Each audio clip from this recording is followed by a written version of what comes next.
Mateus 16, nós estamos com uma série de mensagens falando acerca do que é ser igreja.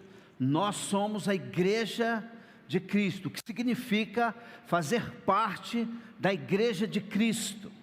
Na semana passada a gente viu que Jesus, ele usa muitas metáforas para expressar o que ele pensa acerca da igreja, do seu povo. E nós vimos semana passada que a igreja é considerada como uma família de Deus, e nós fomos adotados e fomos enxertados no corpo de Cristo. Hoje à noite a gente vai ver que nós somos também uma obra-prima de Deus. Ele está em operação, Ele está executando a sua obra. E o texto que a gente vai ler de Mateus, ele vai falar acerca disso. Mateus capítulo 16, dos versículos 13 até o versículo 20 do capítulo 16. Quem achou, diga, achei. Ok. O texto diz assim: quando Jesus chegou à região de Cesareia de Filipe, ele perguntou aos seus discípulos: quem as pessoas dizem que o Filho do Homem é?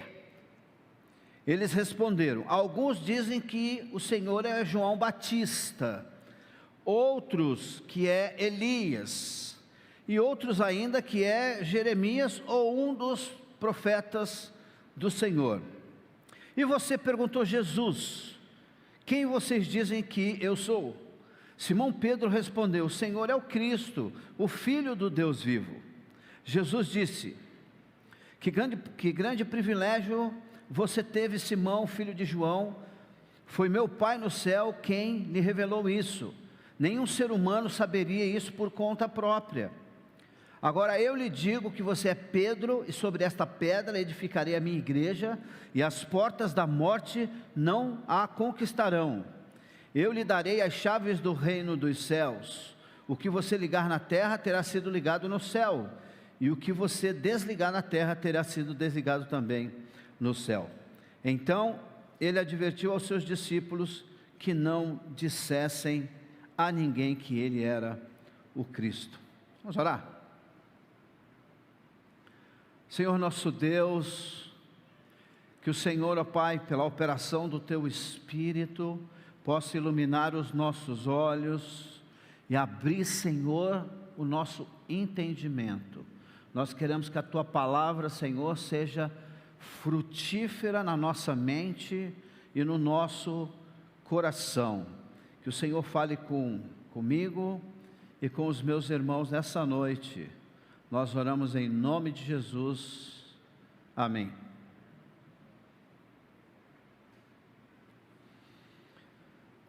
Sempre que você vai ler uma narrativa, é importante você tentar perceber os detalhes que o escritor está tentando transmitir para a gente. Então ele começa nos dando um ponto geográfico, e isso não é feito por acaso. Tá bom? Ele não vai dizer para a gente que Jesus chega numa certa região, dando o nome da região, simplesmente por dar. Isso está ligado intimamente à afirmação do propósito de Jesus com seus discípulos, naquele lugar ali. Tá bom?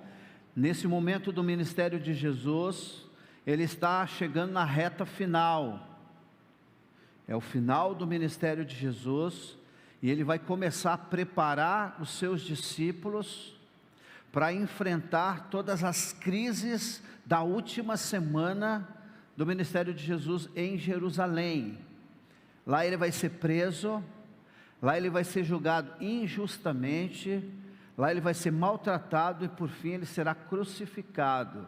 Jesus então ele começa a preparar os seus discípulos para encarar todos esses desafios que ele tem pela frente. E uma das afirmações que ele vai fazer aqui é que ele vai edificar a igreja dele, e as portas do inferno não terão poder sobre a igreja do Senhor. E ele vai mostrar que ele está falando a verdade depois da ressurreição. Lembra que quando ele é crucificado, e passa um dia, passa dois, no terceiro dia todos os discípulos estão decepcionados. Lembra do encontro de Jesus com os discípulos no caminho de Emaús? Aqueles dois homens estão expressando a decepção que está no coração de todos os outros discípulos.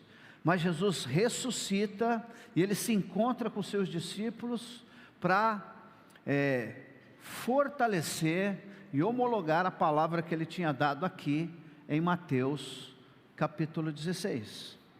Esse texto é um texto fantástico, eu espero que Deus fale ao seu coração, como falou ao meu quando eu estava estudando e me preparando para compartilhar com você dessa palavra linda e maravilhosa do Senhor. Então, a primeira coisa que é importante você saber é o seguinte: o que era a cidade de Cesareia de Filipe?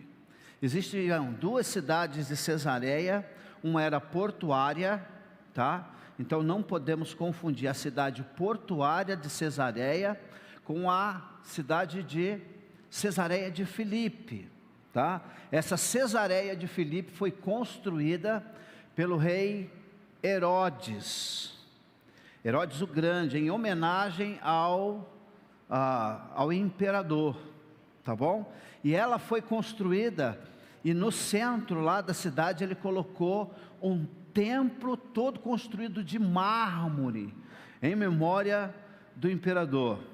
Era o local onde o rei Herodes mais passava tempo, era o local também da residência do governador da Judéia.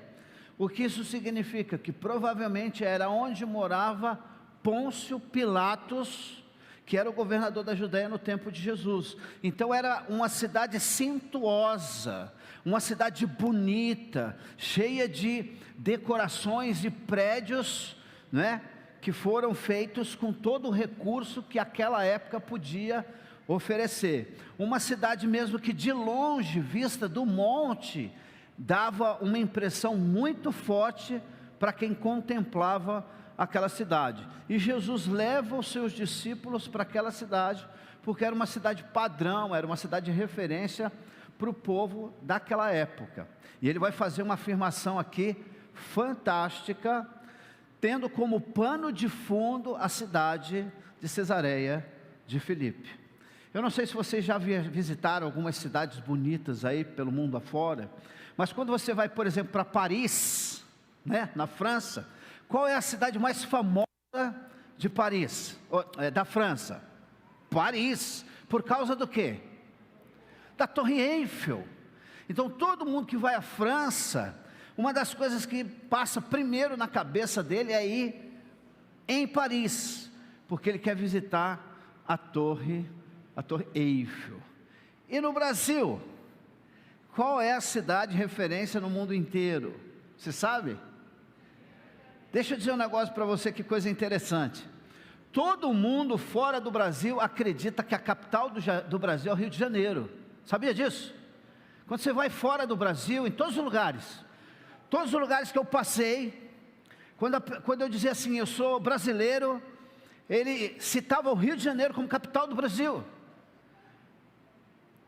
Então, lá fora no Brasil, a cidade referência para o povo é o Rio de Janeiro. Irmãos, vocês já viram a beleza que é a cidade do Rio de Janeiro? Quando você sobrevoa a cidade do Rio de Janeiro, aquela geografia natural do Rio de Janeiro é simplesmente maravilhosa.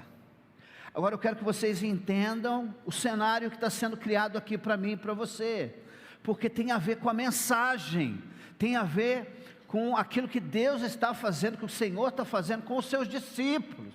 Ele leva os discípulos para a região de Cesareia de Filipe, e ali diante daquele cenário maravilhoso da cidade de Cesareia, ele vai fazer uma pergunta, e uma pergunta intencional. A pergunta que Jesus faz para os seus discípulos é uma pergunta intencional. Por quê? Ele quer revelar coisas novas para os seus discípulos. E o primeiro passo é perguntar para eles o que as pessoas estão dizendo acerca de mim. Jesus não está preocupado com a sua autoimagem, tá bom? Jesus não está preocupado com o que as pessoas pensam dele, tá? Não é essa a preocupação de Jesus. Jesus está ministrando ao coração dos seus discípulos, porque é com ele que ele vai trabalhar nesse momento. É um retiro espiritual, tá bom, irmãos? É um retiro de Jesus com seus discípulos, onde ele está preparando os seus discípulos para enfrentar grandes desafios pela frente. E aqui eu queria dividir algumas coisas com vocês que eu encontrei nesse texto para a gente refletir nessa noite. Olha que coisa linda. Primeira coisa é o seguinte: é a visão que o mundo, que as pessoas têm acerca de Jesus, tá? Para o mundo aí fora, Jesus é um personagem admirável, é uma pessoa extraordinária. Então, quando você vai falar com as pessoas acerca de Jesus, eles vão ter uma definição de quem Jesus é. E foi o que ele fez aqui com os seus discípulos. Ele pergunta para os seus discípulos quem as pessoas dizem que eu sou, né? Na verdade, ele usa a expressão o Filho do Homem. De onde vem essa expressão? Que ideia é essa de o Filho do Homem? Sempre que Jesus se refere a si mesmo, ele vai usar esse termo. De onde vem esse termo? Vale a pena a gente definir isso primeiro, tá certo? Então eu quero convidar você a abrir sua Bíblia em Daniel capítulo 7. O livro do profeta Daniel, capítulo 7, os versículos 13 e 14, vão esclarecer para a gente que expressão é essa que Jesus sempre atribui a si, quando ele diz que ele é o Filho do Homem.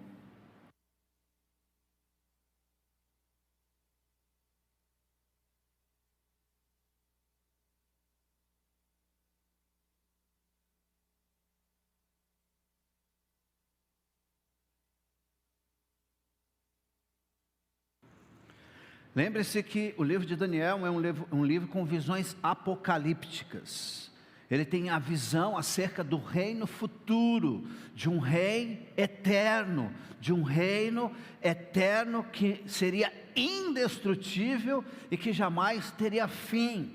Então, Daniel teve várias visões acerca desse reino escatológico de Deus, que um dia seria implantado aqui na terra. Então, parte das promessas que Deus fez ao seu povo foi que um dia ele estabeleceria um rei cujo trono seria para sempre.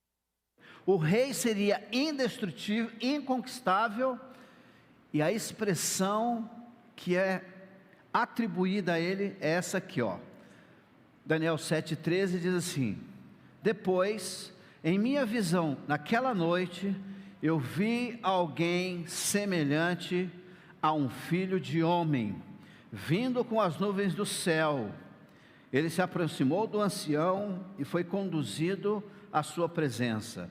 Ele recebeu autoridade, honra e soberania, para que os povos de todas as raças, nações e línguas lhe obedecessem. O seu domínio é eterno, não terá fim, e o seu reino jamais será destruído. Alguém pode dizer amém? Jesus pega os seus discípulos, depois de 3 anos de discipulado intenso, depois de demonstrar aos seus discípulos sinais, maravilhas e milagres, que eram as suas credenciais de que ele era o Messias. Por isso, sempre que Jesus fala acerca de si mesmo, ele vai apontar para o profeta Daniel, dizendo: eu sou aquele que era semelhante ao Filho do Homem, dito pelo profeta Daniel, que viria para estabelecer o seu reino e o seu trono por toda a eternidade. E é isso que esse texto está falando. Você percebe que quando você lê com pressa, ou você deixa de considerar alguns aspectos, o texto fica devendo. E na verdade não é o texto que fica devendo, é a gente que fica aquém daquilo que ele está comunicando para a gente. A cidade era uma cidade de referência, era uma cidade modelo, dedicada ao imperador. E Jesus pergunta para os discípulos: quem as pessoas estão dizendo acerca dele? O que eles pensam que eu sou? E olha a resposta dos discípulos, que coisa interessante. Eles responderam: alguns dizem que o Senhor é o João Batista, outros que o Senhor é Elias, e outros ainda que o Senhor é Jeremias, ou um dos profetas. Irmãos, quando você vai falar de Jesus para as pessoas, qual é a definição que eles têm do Filho do Homem? É simples.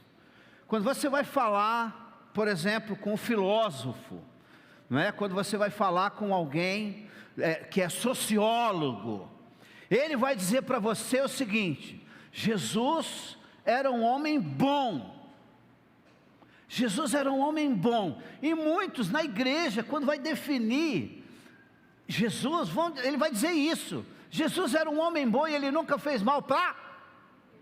Jesus era um homem bom e ele nunca fez mal para. Essa é a visão que o mundo tem de Jesus, que ele era um homem bom. Eu não sei se vocês lembram do momento de Jesus com a mulher samaritana no tanque ali de Jacó. Lembra? Ele ali no poço de Jacó. E aquela mulher começa então a identificar Jesus dessa maneira. A primeira pergunta que ela faz para Jesus é: como você, sendo judeu, você pede água para mim que sou uma samaritana? O que é que ela está comunicando com isso? Que Jesus era um homem diferente. Jesus era um homem bom. E é interessante porque ninguém vai dizer que Jesus é ruim. Em lugar nenhum do mundo, em cultura nenhuma, em país nenhum do mundo, as pessoas vão dizer que Jesus era uma pessoa má. Mas o conceito que eles vão ter é que Jesus era simplesmente um homem diferenciado. O que mais que eles pensam acerca de Jesus? Eles vão dizer muitas coisas, que ele é um profeta, por exemplo. O que isso significa? Que apesar de ser um homem bom, apesar de ter dons sobrenaturais, ainda assim ele não passava de um ser humano com habilidades e dons e talentos extraordinários, mas ele continuava sendo um ser humano. Essa é a visão que o mundo lá fora tem de Jesus. Isso é importante para mim e para você. Por quê? Porque quando você for compartilhar de Jesus para alguém, você precisa saber de quem ele é. Você precisa ter a identidade de Jesus muito bem definida na sua mente e no seu coração, porque a relação que você tem com Jesus, ela vai ser estabelecida a partir desse conceito. Qual é o conceito? Qual é a figura? Quem é Jesus para o mundo ao redor de onde nós vivemos? Jesus conseguia prever o futuro. Hoje ele seria um matemático de primeira linha. Hoje ele seria um coach, tá certo? Considerado por alguém como um coach, que poderia dar a melhor direção para você tomar as melhores decisões na sua vida. Mas ele não passaria de um coach. Como para eles ele era um profeta respeitado, um profeta bem posicionado na comunidade de Israel, mas para o povo, Jesus era somente um profeta. O cenário, lembre-se o cenário, nós estamos diante da cidade de Cesareia de Filipe, onde um templo suntuoso foi construído para o imperador, e ele era de impressionar qualquer um. Qual é a outra visão que o mundo tem acerca de Jesus? Que ele é um grande líder.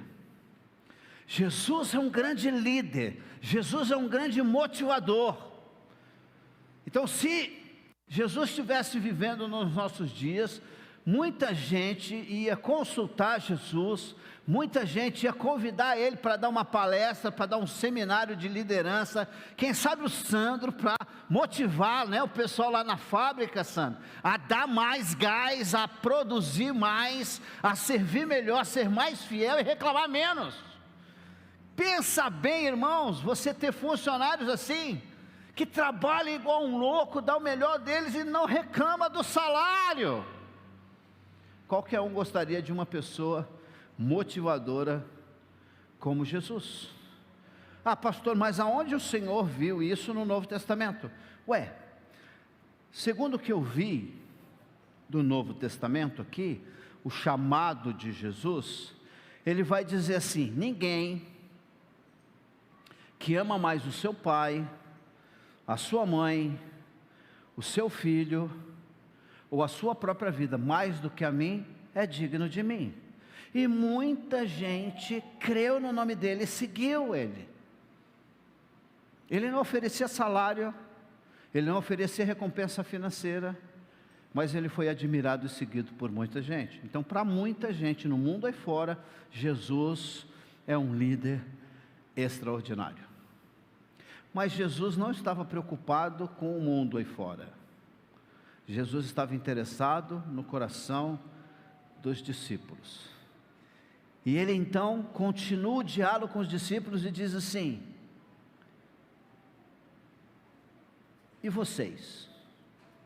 Quem vocês pensam que eu sou? E Pedro vai dizer assim: o Senhor é o Cristo, Filho do Deus vivo. E aí Jesus revela algo novo para os discípulos. O quê? Que o conceito que acaba de ser expressado ali por Pedro, estava correto. Mas não foi Pedro que teve essa descoberta fantástica. Deus que revelou isso para Pedro. E aqui eu acho que vale a pena a gente dar uma pausa e compartilhar com você o seguinte: a gente pode dividir o Evangelho com as pessoas lá fora. A gente pode testemunhar do que Deus está fazendo na nossa vida. Nós podemos professar a nossa fé para as pessoas lá fora. Mas isso não garante que elas vão converter os seus corações ao Senhor. Porque a conversão de uma pessoa tem a ver com uma operação sobrenatural do Espírito Santo de Deus na vida dela. Não é a tua capacidade de argumentar, não é a tua habilidade de convencer, não é, de modo nenhum, as evidências que você tem acerca de Cristo, que vai convencer alguma pessoa acerca de quem Ele é. E aqui vale a pena eu compartilhar com você um comentário que nós recebemos a partir da internet, de um dos nossos cultos de domingo. Alguém mandou uma mensagem para a gente, questionando acerca da nossa fé, né? Questionando acerca de Deus, acerca de Jesus e acerca do Espírito Santo. E o nome da pessoa é um nome bíblico. Olha que coisa interessante. Então, sempre que eu encontro com alguém que tem um nome bíblico, eu já recebo uma mensagem antes mesmo dele falar alguma coisa dele. Porque um nome bíblico significa que ele tem um histórico, significa que ele tem uma história, e nem sempre essa história condiz com a realidade do nome dele. Mas ele fez questionamentos que pareciam para mim, pareciam questionamentos legítimos que vinham dele, mas que claramente mostrava para mim que era alguém que não acreditava no Evangelho. Agora, por mais que você tente convencer, por mais que você tente rebater, por mais que você tente argumentar com uma pessoa assim, se Deus não operar no coração dele, não é você que vai convencê-lo de nada. Portanto, o melhor caminho é a oração. O que Jesus diz para Pedro é importante para mim e para você, porque ele diz assim, verso 17: que grande privilégio você teve, Pedro, que algo extraordinário, que presente do céu você recebeu, Simão, filho de João, porque você teve os teus olhos abertos, porque você recebeu uma semente no teu coração, que não foi colocada por humano nenhum. Quem está operando na sua vida é o Deus Todo-Poderoso, Criador do Universo. Se você consegue confessar quem é Jesus, está correto na sua declaração de fé, isso é fruto não do pensamento lógico do ser humano, mas de uma revelação divina no coração de um homem pecador. Mas a visão que os discípulos tinham de Jesus é que ele era o Filho de Deus, o Salvador do mundo. E essa visão está plenamente correta. Plenamente correto. Jesus era o Filho de Deus, mas esse tipo de revelação só pode ser dado por Deus. Nós temos aqui na Igreja Batista Central o desafio de evangelizar a cidade de Resende. E nós temos muito trabalho para fazer. Porém, o primeiro passo é a oração. O primeiro passo é nós apresentarmos as nossas vidas como um instrumento nas mãos de Deus. E o segundo passo é colocar o povo, não é?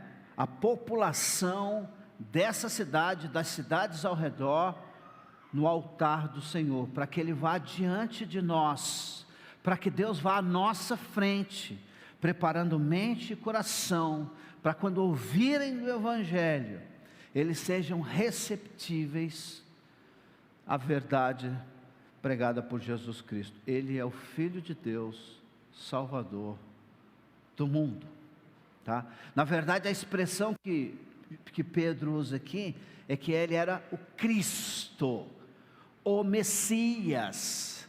E o interessante é que essa figura do Messias, ela não tinha uma definição muito clara, até mesmo no coração do povo judeu, porque no coração do povo judeu, o Messias era um libertador, ele era um líder político, ele era alguém que sentaria no trono de Davi, mas ainda assim, ele ainda era um ser humano. Interessante, mas essa era a visão que a teologia judaica daquela época via do Messias. Ele era um libertador, um governador que se sentaria no trono de Davi, que libertaria a nação dos seus opressores e sentaria para governar o seu povo. Essa era a visão que os discípulos tinham de Jesus. E eu não sei se vocês lembram, na última semana de Jesus, eles estavam discutindo entre eles, eles estavam brigando entre eles. Renato, não foi isso que aconteceu? Durante a semana, a última semana do ministério de Jesus, os discípulos estavam brigando. 2 dos discípulos chegaram para a mãe e falaram assim: olha, a senhora é a tia, fala com ele. E o que a mãe de Tiago e João foi pedir para Jesus? Senhor, o Senhor pode guardar, eu quero pedir um favor, não é? Não foi assim que ela falou? Eu vou pedir um favor, eu não quero nada para mim. Mãe é assim, não é? Mãe é assim. Mãe nunca quer nada para ela, ela sempre quer alguma coisa para os filhos, ela sempre quer o bem-estar dos filhos, ela sempre pensa no futuro dos filhos. Então a mãe de Tiago e João procura Jesus e diz para ele assim: Senhor, eu tenho um pedido para te fazer, e não me diga não. E Jesus diz assim: qual é? Eu quero um lugar na sua direita e outro na sua esquerda, um para um filho, outro para o outro. Qual era a visão que ela tinha? De que ele era o Messias. Mas que visão é que ela tinha do Messias? Que ele se sentaria no trono.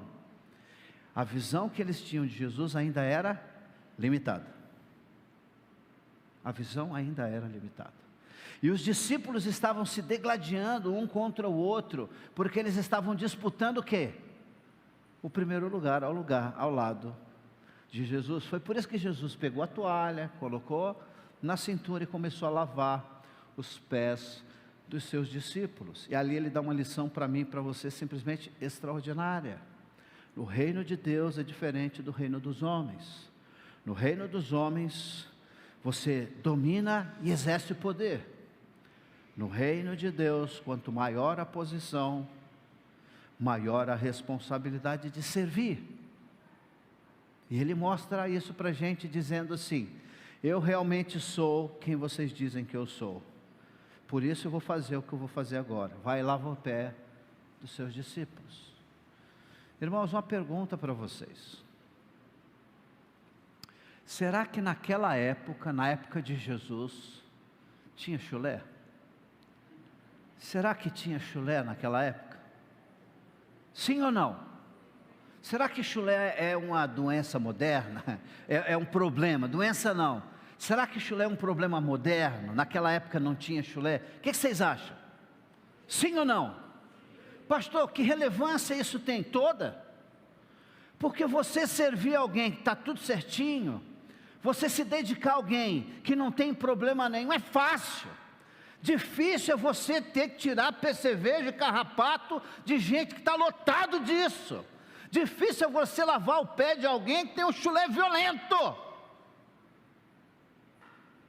Servir é algo que deve vir do nosso coração e tem que ser com toda a dedicação, porque o Rei dos Reis, o Senhor dos Senhores, não veio nesse mundo para ser servido, mas Ele veio para servir e dar a sua vida em resgate de muitos. Alguém pode dizer amém? Desses muitos, eu sou um deles. Ele veio para me resgatar. E eu tenho plena convicção de onde que Ele me tirou. Eu sei de onde Ele me tirou. E sei para onde Ele está me levando. Amém? Você podia dizer assim: eu também? O que Ele fez por mim e por você, ninguém jamais poderia fazer na história da humanidade. E aqui eu chego no meu terceiro e último ponto desse texto com vocês. Nós já definimos que Cesareia de Filipe era uma cidade modelo, era algo que representava todo o poder e majestade, governo daquele tempo, porque era um monumento construído em nome do imperador, e Jesus está diante daquele cenário, conversando com seus discípulos, e a intenção deles é mostrar que aquilo que eles estavam vendo ali, era muito pequeno comparado com o reino que Deus estava preparando para o seu filho. E aqui nós temos então o terceiro ponto, que é a visão de Deus acerca de Jesus. E aqui é simplesmente fantástico, porque o texto vai dizer assim: agora eu digo a você, Pedro, que você é pedra, verso 18, que essa pedra, e sobre essa pedra eu edificarei a minha igreja, e as forças da morte, em outra versão está escrito, e as portas do inferno não prevalecerão contra ela. Eu lhe darei a chave do reino dos céus, e o que você ligar na terra terá sido ligado no céu, e o que você desligar na terra terá sido desligado no céu. Então ele advertiu a todos: não diga nada acerca do que eu falei para vocês a outros. Jesus está falando que Pedro era a pedra fundamental sobre a qual ele edificaria a sua igreja, porque é sobre esse texto aqui, ou baseado nesse texto, que nós vamos encontrar pessoas dizendo que a pedra fundamental da igreja é Pedro. Mas será que é isso mesmo? Aparentemente sim. Aparentemente sim. E eu acredito que ao longo da história inicial do cristianismo, pelo menos os primeiros anos de cristianismo, muita gente que leu esse texto deve ter questionado a mesma coisa. E eu acredito que o próprio Pedro, em vida, deve ter sido questionado acerca disso.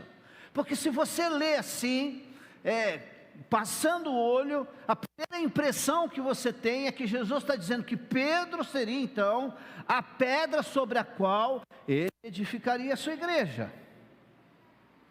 E durante os 30 anos próximos que passariam, Provavelmente Pedro teve que responder essa pergunta por várias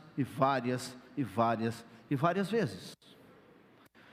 Eu penso que ninguém melhor do que o próprio Pedro para responder a essa questão. O que Pedro achava dessa questão da pedra sobre a qual o Senhor estava edificando a sua igreja? Queria convidar você a abrir a sua Bíblia na primeira carta de Pedro, capítulo 2. Deixa ele falar. Para de dizer o que você acha. E deixa o homem falar o que ele entendeu. Inspirado por Deus, ele ilumina os nossos olhos. E conduzido pelo Espírito Santo de Deus, ele esclarece toda a névoa. Quem era a pedra angular? Quem era aquele sobre o qual o reino de Deus, ou a igreja de Cristo, seria edificada? E você vai descobrir o seguinte, a partir do verso 4. 1 de Pedro 2, verso 4 diz assim: vocês têm se aproximado de Cristo, a pedra viva. As pessoas o rejeitaram, mas Deus o escolheu para lhe conceder essa grande honra. E vocês também são pedras vivas, com as quais um templo espiritual é edificado. Além disso, são sacerdotes santos por meio de Jesus Cristo, que oferecem sacrifícios espirituais que agradam a Deus. Continuando, como dizem as Escrituras: eu ponho em Sião uma pedra angular, escolhida para grande honra, e quem confiar nela jamais será envergonhado. Irmãos, eu pergunto para vocês: existe alguma dúvida acerca de que pedra é essa da qual o Senhor está falando? Eu penso que não. Eu penso que quando ele se dirige a Pedro e diz assim: você é uma pedra, ele não está falando que ele é a pedra angular, ele está falando que ele é uma pedra dentro de uma construção da qual todos nós somos uma. Mas a pedra básica, a pedra angular, o alicerce eterno, era a afirmação que Pedro disse acerca de quem Jesus era: tu és o Cristo, o Filho de Deus vivo. E acerca dessa afirmação, Jesus disse: sobre essa pedra eu edificarei a minha igreja. Que pedra é essa? O próprio Senhor. E Pedro, cansado de responder essa mesma pergunta, ele registra para a gente. Ele escreve um texto. E sempre que alguém lia a carta de Pedro, era esclarecido acerca de quem era a pedra angular. E aqui está a visão de Deus acerca de quem é Jesus. Primeira coisa, Jesus é o fundamento da igreja. Não existe igreja sem Jesus. Sem Jesus nós temos clubes, sem Jesus nós temos associações, sem Jesus nós temos comunidade, mas igreja só existe porque o fundamento eterno que já foi estabelecido é Cristo. Faltou amém? Ele é o fundamento da igreja, Ele é o alicerce, e nenhum outro alicerce pode ser colocado além daquele que já foi estabelecido, cujo nome é Jesus de Nazaré, o Filho do Deus Altíssimo. Amém, irmãos? Ele vai dizer assim: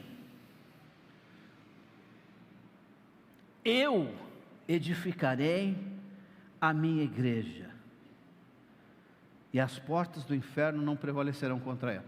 Quando ele diz assim, eu edificarei a minha igreja, ele está dizendo o seguinte: que a igreja é dele, ele projetou, a igreja é dele, porque ele planejou, a igreja é dele, porque ele é o arquiteto, foi ele que desenhou, foi ele que criou, a ideia dele. A visão que Deus tem de Jesus é que ele é o arquiteto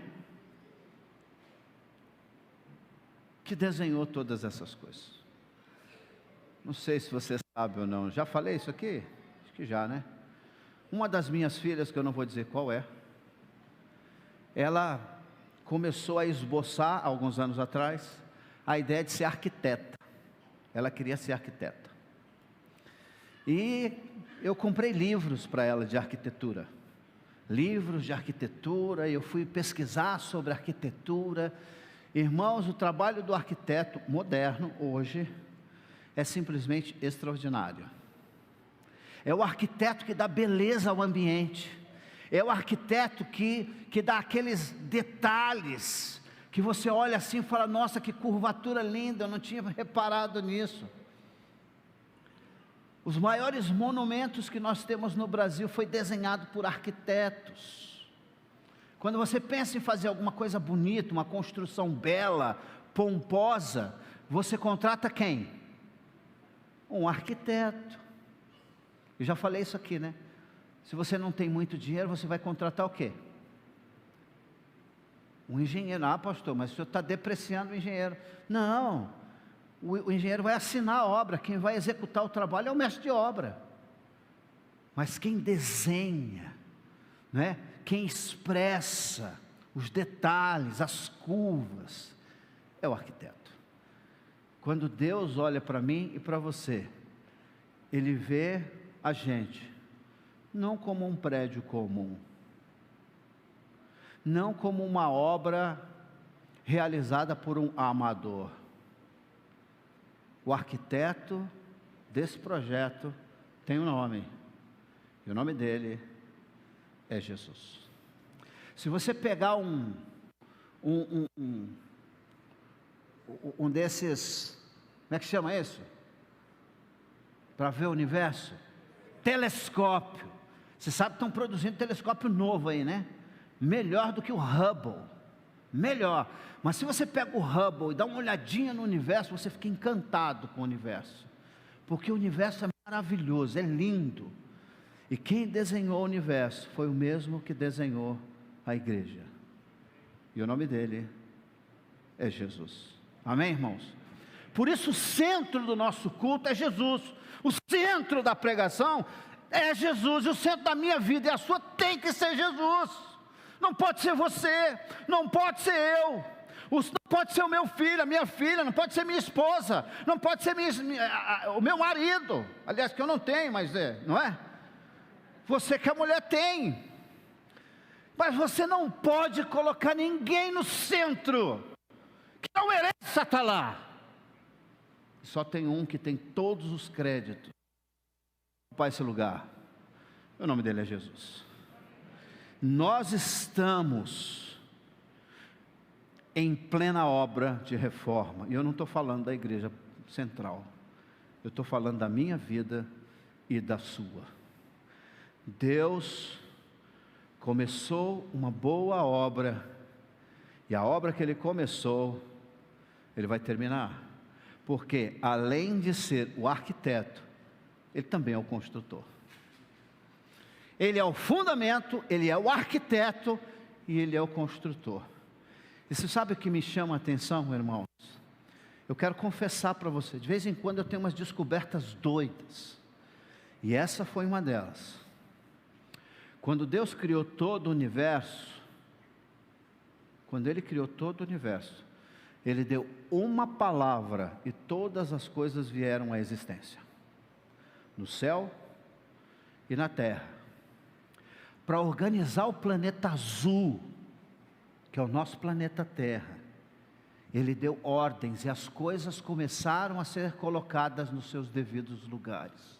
Mas quando Deus decidiu criar o homem, o relato é diferente. O relato é que Deus parou tudo, e Ele se dedicou a essa obra. Ele pega uma porção de barro, e Ele de maneira harmoniosa, Ele então forma o ser humano. O ser humano dentro de toda a criação é o ser mais belo que existe, amém? Obrigado, irmãos, pelo que me diz respeito, tá bom? Mas Deus nos fez, a todos nós, a sua imagem, conforme a sua semelhança. Agora nós estamos diante de um texto que não é uma ordem que vai ser dada, não é uma voz de comando, não, Jesus está dizendo para mim e para você o seguinte: Ele é o fundamento, Ele é o arquiteto, foi Ele que projetou, e é Ele que está construindo, pedra sobre pedra, é Ele que está colocando. E eu sou uma pedra, você é uma pedra, mas o construtor é o Filho de Deus, Salvador do mundo. E aqui entra a minha tese para você: nós somos uma obra-prima de Deus, feita pelas mãos do próprio Criador do universo. É isso que Pedro vai dizer quando ele diz assim, e vocês também, versículo 5 do capítulo 2 de 1 Pedro, ele vai dizer assim: e vocês também são pedras vivas, com as quais um templo espiritual é edificado. E quem está edificando? O próprio Senhor Jesus. Foi Ele que te chamou, foi Ele que trouxe você, e é Ele que está efetuando essa obra maravilhosa. Amém, irmãos? 3 lições preciosas para eu voltar para minha casa com meu coração jubilando de alegria acerca de nossa descoberta dessa noite. Nós somos a Igreja de Cristo, uma obra-prima de Deus. Alguém pode dizer amém? E Ele começou uma obra na minha vida e na sua, e aquilo que Ele começou, Ele vai terminar. Primeira lição: a igreja é comparada a uma obra de construção, e cada um de nós comparado a um bloco, cada um de nós comparado a um tijolo, cada um de nós é colocado como uma pedra viva, numa obra que está sendo edificada. Se está sendo edificada é porque ainda não foi terminado. Por isso, Fernanda, na sua oração, você citou alguma coisa semelhante. Nós estamos num processo. A minha vida, a sua vida, o nosso caráter está sendo lapidado. Nós estamos sendo moldados, mas nós ainda estamos num processo. No final, a obra vai ficar magnífica, porque nós seremos assim como Jesus é. Nós estamos sendo transformados de glória em glória à imagem de Jesus. Amém? De novo, nós estamos sendo aperfeiçoados, nós estamos sendo edificados de glória em glória à imagem de Jesus. Segunda coisa que você precisa saber: Jesus é a garantia que a obra que Ele começou será terminada. Ela será totalmente finalizada. E ninguém, nem nesse mundo, nem no mundo espiritual, tem poder de impedir aquilo que Deus está fazendo. E por último, enquanto o ministério de louvor toma o seu lugar, nós estamos sobre os cuidados de Jesus. E sobre os cuidados de Jesus, o nosso coração deve permanecer em paz. Nós devemos ter paz no coração. Não precisamos temer nem poderes humanos. Não existe ser humano na face da terra que pode amedrontar aquele que pertence a Jesus. E os anos que se seguiriam depois da crucificação de Jesus marcaria a história do mundo e a do cristianismo. Centenas e milhares de pessoas foram expostos à fogueira. Centenas e milhares de pessoas foram degoladas pelo fio da espada. Centenas e milhares de pessoas foram oferecidas como alimento aos leões no Coliseu Romano. Fora aqueles que foram apedrejados, maltratados e presos. Tudo isso por causa da mensagem do Evangelho que Jesus disse: eu edificarei a minha igreja, e as portas do inferno não prevalecerão contra ela. Por isso você não deve temer homem nenhum, nem homem, nem mulher do mundo espiritual nenhum, nem forças humanas, nem sobrenaturais pode parar o avanço da igreja do Senhor, porque o fundamento é Ele. Ele é o arquiteto e o próprio construtor. Nós somos uma obra-prima de Deus, e as portas do inferno não têm poder nem sobre mim, nem sobre você. Vamos ficar em pé e vamos cantar a esse Deus maravilhoso. Você pode dar com as palmas? Nós vamos celebrar a esse Deus poderoso. Nós não temeremos, porque Ele é o Cristo vivo.